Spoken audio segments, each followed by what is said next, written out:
sedikit lagi mau sahur ini. Selamat berjumpa kembali dalam ibadah bersama, ibadah Rabu malam. Puji dan syukur kepada Tuhan oleh karena berkat Tuhan selalu mengaruniakan bagi kita semua kesehatan dan kekuatan. Saya mendengar ada yang sedang berduka. Atas nama keluarga kami juga turut merasakan duka cita yang mendalam. Semoga Tuhan sebagai penghibur akan selalu menghibur dan menguatkan keluarga yang berduka. Kebetulan juga kami eh, hampir 1 bulan yang lalu mengalami Hmm. duka cita juga di rumah ini karena orang tua kami juga meninggal, Hmm. mertua saya. Jadi marilah kita saling menguatkan satu dengan yang lain. Saya bersyukur oleh karena untuk kesekian kalinya menjadi eh, Pembicara. undangan khusus untuk jadi pembicara dalam atau menjadi pembawa firman dalam ibadah-ibadah bersama dengan pendoa Eropa. Terima kasih untuk kesempatan yang berkali-kali diberikan kepada saya. Hmm. Ini saya seperti layaknya merasakan seperti sudah menjadi pendeta jemaat pendoa Eropa ini. Terima kasih.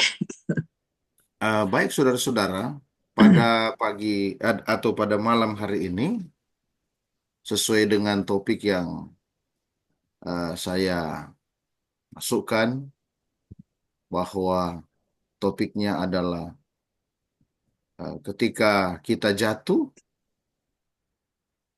kita harus bangkit, bangun, dan berjalan. Mungkin kalau eh, saya coba share screen ya. Mungkin kalau eh, timbul pertanyaan,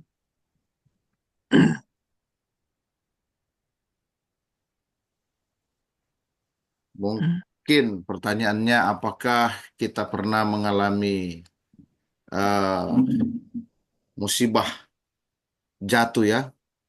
Nah, coba kita ingat kapan terakhir kalinya kita eh, jatuh. Kapan terakhir kali kita jatuh? Jadi ada dua hal yang dialami saat seseorang jatuh. Ya, hal yang pertama tentu dia akan rasa sakit, namun rasa sakit itu masih bisa ditahan. Tetapi hal yang kedua adalah rasa malu. Ya, kita mungkin pernah mengalami hal-hal yang demikian ketika kita jatuh, rasa sakit, rasa malu yang tidak bisa ditahan. Ya, ada rasa malu besar.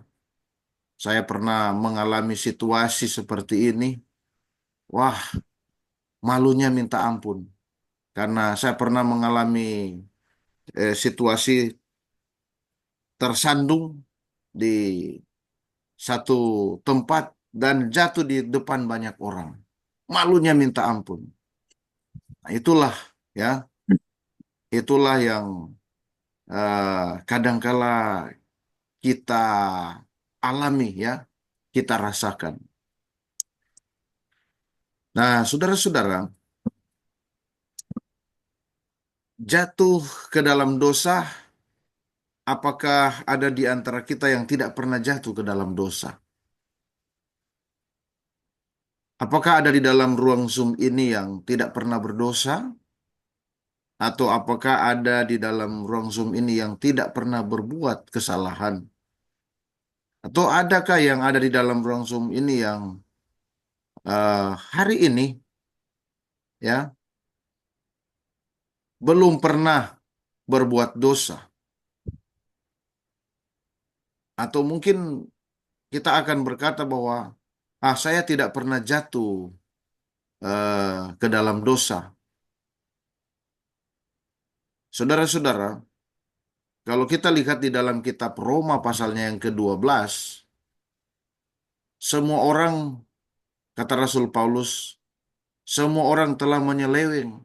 Tidak ada, ya, tidak ada yang berbuat baik, seorang pun tidak. Dalam kitab Yakobus pasal 3 ayat 2 pun berkata, sebab kita semua bersalah dalam banyak hal. Saudara-saudaraku di dalam Tuhan, kita yang menjadi eh, orang-orang yang berdosa ya oleh karena eh, perbuatan-perbuatan kita, tentunya tidak akan pernah luput, ya, tidak ada yang terluput dari hal ini. Nah, tentunya eh, kita seringkali terjebak di dalam hal-hal yang berulang-ulang jatuh dalam dosa. Ada yang jatuh dalam dosa oleh karena tidak disengaja. Namun ada yang lebih sering terjadi, kita jatuh ke dalam dosa karena pilihan kita sendiri. Jadi salah satu dosa yang membuat kita sering jatuh berulang-ulang karena pilihan kita sendiri, yaitu dengan kata lain bahwa ada dosa kesayangan. Apa maksudnya dari dosa kesayangan? Adalah perbuatan atau tindakan yang melanggar perintah Tuhan. Namun kita menyenanginya, mencintainya, menyukainya. Atau eh, yang senantiasa menjadi kegemarannya. Nah itulah lovely sin, favorite sin, ya. Dan itu cuma kita yang tahu, cuma kita dan Tuhan yang tahu dosa kesayangan kita masing-masing. Tidak ada orang lain yang tahu. Di Edward Luke mengatakan bahwa dosa kesayangan bukanlah sesuatu yang kita lakukan tanpa kita sadari, melainkan sesuatu yang kita sadari tetapi kita berusaha memperkecilnya karena kita sendiri menyukainya. Amaran terus diberikan, namun kita sudah menganggap hal itu tidak dosa lagi. Jadi awalnya ya kita harus memahami, dan ini sangat jelas bahwa hitam itu hitam, putih itu putih, benar itu adalah benar, dan salah itu adalah salah. Jadi dosa kita sebut sebagai dosa, ya. Namun oleh karena kita menyukai, kita merasakan kenikmatannya melakukan dosa itu, maka yang hitam berubah menjadi abu-abu, dan akhirnya pandangan kita menjadi kabur. Mungkin kita akan mengatakan bahwa saya tidak melakukan. Benarkah kita tidak melakukan? Saudara-saudara, memiliki ilah lain itu sebetulnya itu juga adalah salah satu perbuatan dosa. Menyimpan kesalahan orang lain itu juga adalah dosa. Menghakimi orang lain, mencintai kepelesiran dunia, menghabiskan waktu untuk perkara-perkara dunia yang lebih banyak, itu juga bisa dikategorikan sebagai uh, dosa, ya. Jadi saudaraku di dalam Tuhan, uh, PH Pena Inspirasi mengatakan di buku dalam buku Public Health halaman 167, dia katakan bahwa satu dosa yang dicintai atau disayangi akan mencemarkan jiwa. Seperti satu tetes tinta akan mewarnai air di dalam sebuah baskom. Jadi satu dosa kesayangan yang tidak ditinggalkan akan membawa kepada kebinasaan kekal. Jadi mengapa manusia begitu mudah jatuh di dalam dosa?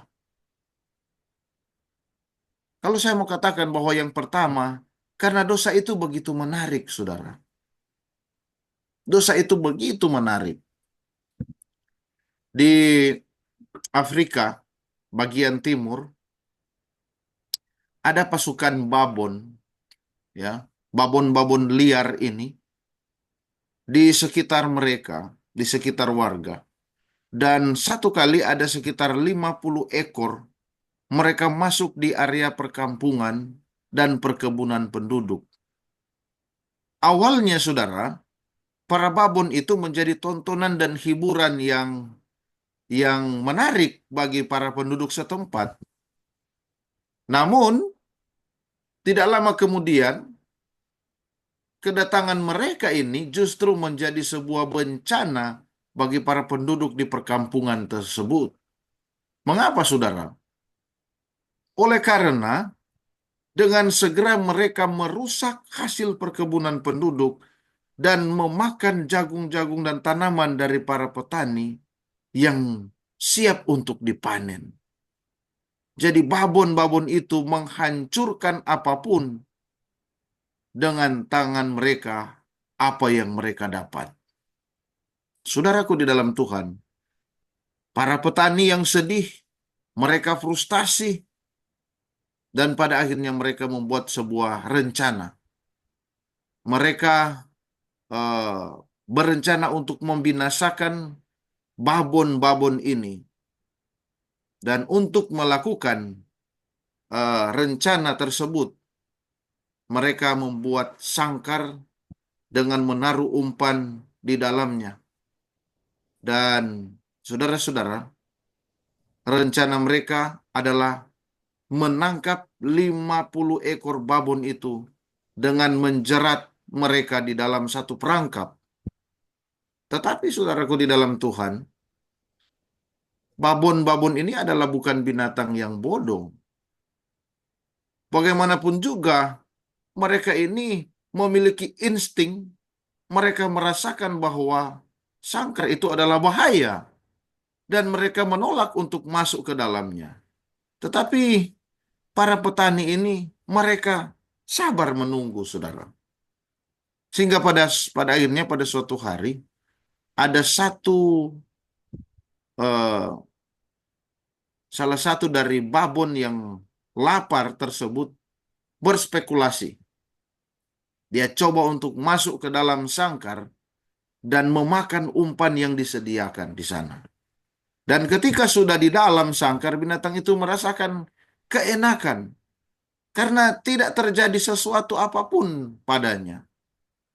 Sesudah cukup kenyang, babon itu keluar dan bergabung kembali dengan kelompok babon yang lain. Hari berikutnya, babon ini melakukan hal yang sama. Dia kembali ke dalam sangkar untuk mengambil makanan lebih banyak lagi. Dan babon yang lain segera mengikutinya. Hanya dalam beberapa jam saja, seluruh pasukan babon itu masuk ke dalam sangkar tersebut dan mereka berpesta di atas umpan makanan yang telah ditaruh di sana oleh para petani. Dan saudara-saudara, mereka tidak takut lagi untuk masuk ke dalam sangkar. Mereka pikir, oh ternyata tempat ini aman. Bahkan babon-babon itu mulai menikmati sangkar itu dan umpan-umpan tersebut. Setelah mereka makan habis, mereka meninggalkan sangkar tersebut dan para petani melihat umpan makanan tersebut habis dimakan. Jadi pada malam hari, para petani ini segera mengisi kembali sangkar yang kosong itu dengan umpan makanan yang baru. Jadi mereka masukkan kembali umpan yang baru, dan oleh karena beberapa hari babon-babon itu memasuki sangkar dan selalu mendapatkan makanan tanpa mereka sadari, suatu hari makanan yang disiapkan petani telah diikat ke pintu pengancing dari sangkar tersebut. Dan ketika binatang-binatang itu berebutan makanan, pintu sangkar terbanting dan tertutup rapat. Tapi mereka tidak menyadari, babon-babon itu berteriak-teriak kegirangan, ya, karena mereka mendapat makanan yang banyak. Tapi mereka tidak menyadari bahwa mereka saat itu sudah terjerat. Dan ketika mereka menyelesaikan seluruh makanan-makanan mereka, barulah mereka menyadari bahwa mereka telah terjerat. Tidak ada satu ekor babon pun yang dapat keluar. Mereka mencoba untuk membuka pintu, namun tidak ada pintu yang dapat dibuka. Setiap sangkar terisi penuh dengan babon-babon liar tersebut, dan tidak ada satu ekor pun yang tidak tertangkap. Saudara-saudaraku di dalam Tuhan, para petani melihat hal itu, segera mereka datang dan bersorak-sorai, dan pada akhirnya babon-babon itu dibunuh. Saudara, dosa selalu menarik dan menggoda. Setan dia selalu merayu, bahkan dia selalu meramu dosa itu sehingga kelihatannya nikmat, saudara. Dosa itu nikmat tetapi mendatangkan laknat di dalam kehidupan kita. Dosa itu manis tetapi akibatnya itu pahit, saudara. Ya. Ada banyak dosa seperti perangkap babon, di mana membuat kita terjerumus, pada akhirnya kita masuk ke dalamnya, dan baru kita menyadari bahwa dosa itu mengakibatkan kita hancur, seperti apa yang dialami oleh para babon tadi. Kita mungkin dapat menolak dan membalas pencobaan itu dengan melakukan perkara-perkara yang benar pada mulanya. Tetapi kemudian kita mulai melihat orang lain memanjakan diri mereka dengan dosa, dan sepertinya mereka tidak tertimpa akibat dari dosa yang mereka lakukan. Sama seperti halnya babon-babon tadi. Kita mulai percaya bahwa kita pun dapat meloloskan diri dari dosa-dosa tersebut. Kita mungkin mulai berpikir bahwa aman-aman saja. Tetapi setan sangat sabar, saudara. Dia akan selalu membiasakan kita, membiarkan kita. Dia akan selalu membuat kita lolos dari dosa, dan awalnya bahkan sampai beberapa waktu yang cukup lama. Kemudian dia akan membanting dan menutup pintu hati kita dari keselamatan, dan akhirnya pintu akan tertutup, pintu kasihan tertutup, dan pada akhirnya kita akan dibinasakan. Jadi mengapa manusia begitu mudah jatuh di dalam dosa?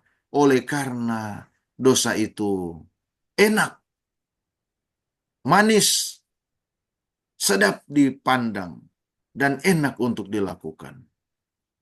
Hal yang kedua, mengapa manusia begitu mudah jatuh ke dalam dosa? Karena sombong, merasa diri kuat, saudara. Dalam 1 Korintus 10:12 katakan, sebab itu siapa yang menyangka bahwa ia teguh berdiri, hati-hatilah supaya ia jangan jatuh.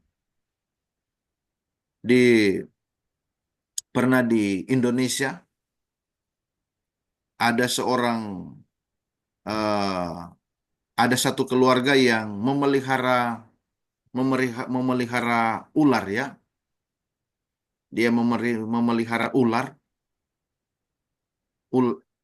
sawah, ya, kalau di Indonesia disebut ular sawah. Dari kecil mereka pelihara, ya. Mereka eh, menjaganya, ya. Mereka memelihara sampai ular ini menjadi besar ya. Ular ini menjadi besar, saudara. Nah, saya coba. Dan akhirnya karena ular ini menarik, mereka pelihara, mereka besarkan, dan sudah menjadi mainan menarik bagi anak dari salah satu anak dari keluarga ini. Ya, ular ini diberi nama Sally dan dia mulai bermain-main dengan ular ini. Dan saudara-saudara, satu kali ular ini lapar dan pada akhirnya ular ini dia makan eh, salah satu anggota keluarga, ya, anak ini dimakan oleh ular ini.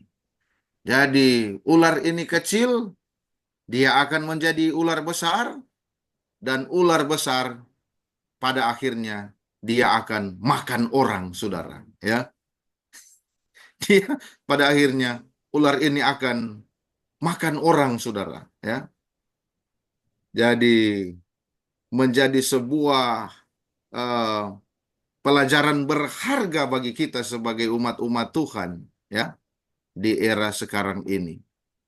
Jadi sebuah pelajaran yang berharga bagi kita, di mana dosa tidak ubahnya seperti ular itu. Saat pertama kali dosa memasuki kehidupan kita, kita menganggapnya tidak berbahaya, bahkan sangat lucu, ya. Namun dosa tersebut tidak selamanya tetap kecil, saudara. Dia akan bertumbuh. Dan kita mengira bahwa kita dapat mengatasinya. Namun kemudian ia mulai mengendalikan kita. Dan dosa selalu mendatangkan kematian. Ya, dosa akan selalu mendatangkan kematian, ya, bagi kita semua. Dosa itu akan mulai mengatur, ya, mengatur kehidupan kita. Dia akan mengatur segala-galanya. Dosa selalu mendatangkan kematian, kematian secara emosi. Jadi kita mulai, emosi kita mulai tidak terkendali. Dosa kita, kita mulai, emosi kita mulai uh, tidak teratur. Dan pada akhirnya mendatangkan kematian bagi kita. Kematian hubungan. Dosa selalu mendatangkan kematian hubungan. Oleh karena dosa, maka hubungan kita dengan Tuhan terputus. Dan pada akhirnya kita akan mengalami kematian. Dosa akan selalu mendatangkan kematian secara fisik. Kita tidak berdaya dan tidak dapat melakukan apapun. Jadi saudaraku di dalam Tuhan, mengapa manusia begitu mudah jatuh ke dalam dosa? Karena ada kesombongan, merasa diri hebat. Dia merasa bahwa dia sanggup untuk mengatasi segala permasalahan kehidupannya. Nah, saudaraku di dalam Tuhan, Allah, Allah kita, Tuhan kita adalah Tuhan yang sangat-sangat adil di dalam kehidupan kita. Tetapi selalu diingatkan. Nah, di pelajaran yang ketiga ini, mengapa manusia begitu mudah jatuh, ya, ke dalam dosa? Yang ketiga adalah tidak karena dia tidak peka lagi terhadap teguran Tuhan. Jadi Tuhan bisa menggunakan berbagai macam cara untuk menegur dan memperingatkan kita. Apakah melalui sahabat, orang tua, ya, pendeta, atau dengan peristiwa-peristiwa yang kita alami dalam kehidupan kita, penyakit atau hal-hal lain, ya, di dalam kehidupan kita. Dan ini yang selalu merongrong kehidupan kita. Dan pada akhirnya, uh, ketika kita tidak bisa lagi untuk mendengarkan, ya, teguran-teguran dari orang-orang ini, maka pada akhirnya setan membuat kita tidak peka lagi terhadap teguran Tuhan. Upward Look mengatakan bahwa Roh Kudus tidak pernah lalai mengingatkan manusia akan dosa-dosanya. Amaran selalu datang melalui bisikannya, melalui hati mereka terhadap dosa yang diperbuatnya itu. Tetapi kalau dosa kesayangan itu dimanjakan, hal itu akan membawa malapetaka dan kebinasaan total seperti papan kapal yang sudah dimakan ngengat. Jadi sifat karat pada permukaan seperti karat kecil hanya merusak pemandangan. Namun sebenarnya di dalam telah rusak berat. Lalu yang menjadi pertanyaan, apa yang harus saya lakukan? Ya, apa yang harus saya lakukan ketika kita berada di dalam situasi ini? Jagalah panca indramu, saudara. Salah satu jalan yang paling mudah bagi setan dan para malaikat untuk menjatuhkan umat Tuhan adalah melalui panca indera kita. Jadi semua orang harus mengendalikan panca inderanya agar setan tidak dapat melakukan hal-hal yang membuat pada akhirnya kita jatuh. Yang kedua adalah, apa yang harus kita lakukan? Jaga hati dan pikiran kita. Amsal 4 ayat 23 katakan, jagalah hatimu dengan segala kewaspadaan, karena dari situlah terpancar kehidupan. Jadi setan bekerja keras untuk menuntun manusia supaya eh, manusia melupakan Tuhan. Jadi pikiran manusia dikacaukan, diasikkan dengan eh, berbagai-bagai hal-hal yang pada akhirnya kita mulai melupakan Tuhan. Jadi dimulai di hati dan diakhiri di surga atau neraka kalau kita melakukan hal-hal yang salah. Ya, apakah timbul pertanyaan? Apakah ini akan dimulaikan? Apakah kita akan mengakhiri di surga atau di neraka, saudara? Jadi berhati-hatilah dengan apa yang kita pikirkan. Karena apa yang kita pikirkan akan keluar menjadi perkataan atau tindakan. Berhati-hatilah dengan apa yang kita katakan atau lakukan. Karena apa yang kita katakan atau kita lakukan akan melahirkan kebiasaan. Berhati-hatilah dengan kebiasaan, karena dari kebiasaan akan membentuk tabiat. Dan ingatlah bahwa tabiat kita akan menentukan akhir kehidupan kita. Apakah kita akan berada di surga atau kita akan berada di neraka. Saudara-saudaraku, sebagai kesimpulan dari pelajaran kita pada saat ini, hidup manusia dilambangkan seperti uh, seperti ada 3 huruf, ya, U, L, dan V. Jadi umat Tuhan yang sejati akan bangkit dari kejatuhan kepada kemenangan, ya. Jadi dia harus uh, jadi kehidupan kita kalau dari U masih lumayan. Dia jatuh, tapi setidaknya dia masih boleh naik lagi. Tapi kalau dia sudah dalam bentuk L, ya, tidak bisa naik lagi, ya, berarti uh, habislah kehidupannya. Tetapi kalau dia berbentuk V, itu bagus sekali. Kalau dia U, dia masih ada hal-hal yang mendatar di bawah yang kadangkala itu menjadi pergumulannya, tetapi bersyukur dia masih bisa naik. Tapi kalau L, dia tidak bisa naik lagi, itu yang berbahaya. Tetapi kita sebagai umat Tuhan, kita harus berusaha iman kita bertumbuh. Walaupun kita jatuh, tetapi kita masih bisa naik lagi, ya. Seperti huruf V, ya. Jadi umat Tuhan, ya, kita sebagai umat Tuhan yang sejati, kita harus bangkit dari kejatuhan kepada kemenangan, ya. Kita harus menjadi umat Tuhan yang kuat, umat Tuhan yang terus bangkit. Tokoh-tokoh di dalam Alkitab pun pernah jatuh ke dalam dosa. Kita lihat Nuh ketika dia mabuk sampai tidak sadar dia telanjang bulat. Abraham, dia berdusta dan tidak sabar untuk menunggu janji Allah. Begitu juga dengan Musa. Tuhan bilang, Musa tunjuk saja dengan tongkat itu batu. Tetapi Musa marah. Dia pukul batu. Dia melanggar apa yang Tuhan Tuhan eh, perintahkan. Daud, ketika Daud dia menjadi raja, dia bersinah. Bahkan dia membuat konspirasi pembunuhan yang sadis. Salomo dikenal sebagai raja gila wanita. Petrus, dia menyangkal Yesus. Paulus, dia menganiaya umat-umat Tuhan, menjadi pembunuh. Saudaraku, jika kita jatuh bukan berarti menjadi alasan bagi kita untuk terus tinggal di dasar dosa. Kita harus bangkit, saudara. Kita harus bertobat, kita harus tinggalkan dosa-dosa kesayangan kita. Kita harus mengakui kesalahan hanya karena eh, ketika kita mengakui eh, kesalahan kita hanya karena terpaksa, itu bukanlah sebuah pertobatan yang benar. Jadi kita harus tinggalkan dosa kesayangan kita, saudara. Kalaupun kita mengakui kesalahan hanya karena takut untuk dihukum, itu bukanlah sebuah pertobatan yang sejati.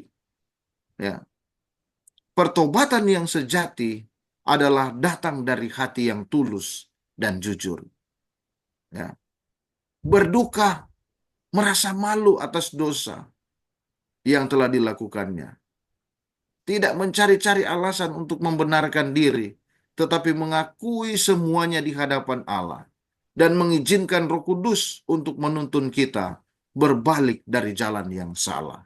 Saudara-saudaraku di dalam Tuhan, kita harus memandang dosa itu sebuah kejijikan, sehingga tidak ada lagi rasa ingin untuk melakukan dosa itu lagi. Ya. Ketika dia melihat dosa, dia rasa seperti dosa ini adalah hal yang sangat menjijikkan. Saudaraku, Tuhan ingin menggunakan diri saudara. Walaupun ya, walaupun kita pernah tersandung, bahkan kita berulang-ulang kali jatuh ke dalam dosa. Tetapi Tuhan tidak akan menggunakan diri kita kalau kita tidak mau bangkit. Kita tidak mau berjalan bersama dengan Tuhan. Karena ayat tema kita pada perenungan firman Tuhan ini yang terdapat di dalam Amsal 26 ayat 16, Amsal 24 ayat 16 katakan bahwa sebab 7 kali orang benar jatuh, namun ia bangun kembali. Tetapi orang fasik akan roboh dalam bencana. Tuhan kiranya memberkati kita semua. Tuhan kiranya menolong kita semua, memampukan kita dalam menghadapi segala pergumulan-pergumulan kehidupan kita. Saya bawa di dalam nama Yesus. Amin. Terima kasih, Pendeta Yani, atas renungannya.